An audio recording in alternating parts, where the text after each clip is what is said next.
President Donald Trump आजकल जहां भी जा रहे हैं वो यूएस की टेरिटरीज को एक्सपैंड करने की बात कर रहे हैं। चाहे वो डेनमार्क से ग्रीनलैंड खरीदने की बात हो या फिर कनाडा को यूएस में मर्ज करने की या गल्फ ऑफ मेक्सिको को गल्फ ऑफ अमेरिका बनाने की। इन सभी टेरिटोरियल क्लेम्स के अलावा उन्होंने पैनामा कनाल को भी यूएस कंट्रोल में वापस लाने की बात की है और उनके सपोर्टर्स तो ये तक कह रहे हैं कि यूएस को ऑस्ट्रेलिया को अपना पार्ट बना लेना चाहिए। और आज हम इस वीडियो में इन बिजार क्लेम्स के पीछे की हिस्ट्री को जानेंगे। तो सबसे पहले शुरुआत करते हैं ग्रीनलैंड के साथ।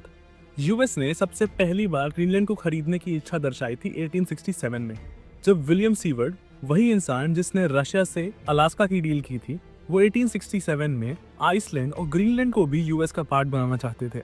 पर क्योंकि डेनमार्क की तरफ से इस डील में कोई इंटरेस्ट नहीं शो किया गया, कभी भी कोई फॉर्मल नेगोशिएशंस नहीं हुई। फिर 1910 में यूएस ने एक बार फिर से मिंडानो और पलावा आइलैंड्स, जो कि फिलीपींस का पार्ट है, उनके बदले डेनमार्क से ग्रीनलैंड की मांग की। पर डेनमार्क ने इस डील में भी कोई इंटरेस्ट नहीं दिखाया।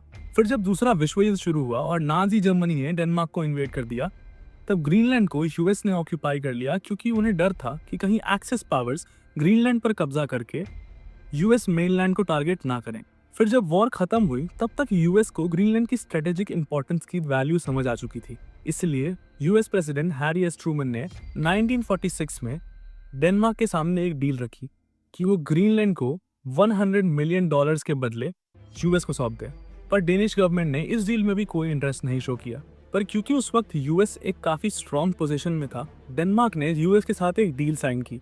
इस डील ने यूएस को ग्रीनलैंड को डिफेंड करने का राइट दिया और इसी वजह से ग्रीनलैंड में आज यूएस का एक एयरबेस है, जिसे थूले एयरबेस कहते हैं।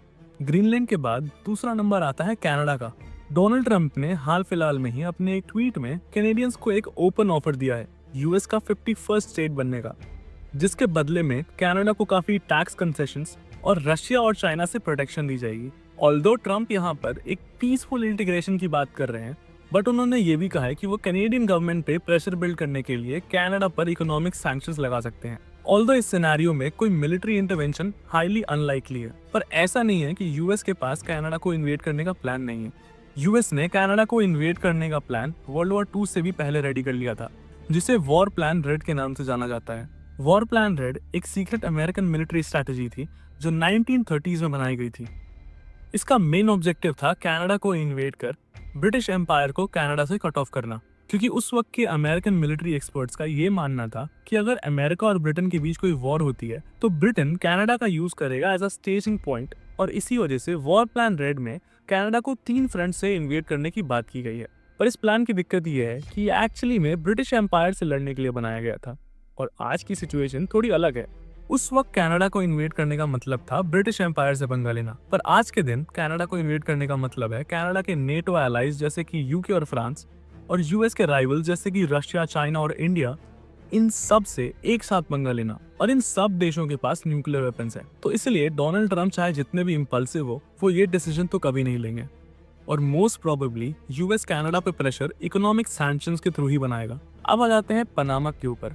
ट्रंप ने अपनी एक रैली में पनामा कैनाल को वापस यूएस कंट्रोल में लाने की बात की है, और ऐसा वो इसलिए करना चाहते हैं क्योंकि पनामा और चाइना के बीच रिलेशंस काफी अच्छे होते जा रहे हैं, जो कि यूएस के इंटरेस्ट के हित में नहीं है। The Panama Canal is vital to our country. It's being operated by China. China. अगर पनामा और यूएस की हिस्ट्री की बात करें तो 1903 में यूएस ने पनामा की हेल्प की थी कोलंबिया से आजादी पाने में, और बदले में पनामा ने हेब-बुनाऊ-वरेला ट्रीटी के तहत यूएस को पनामा कनाल बनाने और ऑपरेट करने की परमिशन दी थी। और 1914 में जब पनामा कनाल बनकर रेडी हो गया तो वो वर्ल्ड का एक इम्पोर्टेंट ट्रेड रूट और चोक पॉइंट बना, जिस पर उस वक्त अमेरिका का कब्जा था। पर जल्दी पनामा के लोगों को ये लगने लग गया कि यूएस हमारा एक्सप्लॉयटेशन कर रहा है, और इसलिए 1970s तक काफी लोग यूएस के अगेंस्ट प्रोटेस्ट करने लग गए। और इस दबाव की वजह से फाइनली 1977 में प्रेसिडेंट जिमी कार्टर ने पनामा के लीडर ओमार तोरोजिस के साथ एक ट्रीटी साइन की, जिसके तहत ये डिसाइड हुआ कि कनाल का कंट्रोल ग्रेजुअली पनामा को दे दिया जाएगा।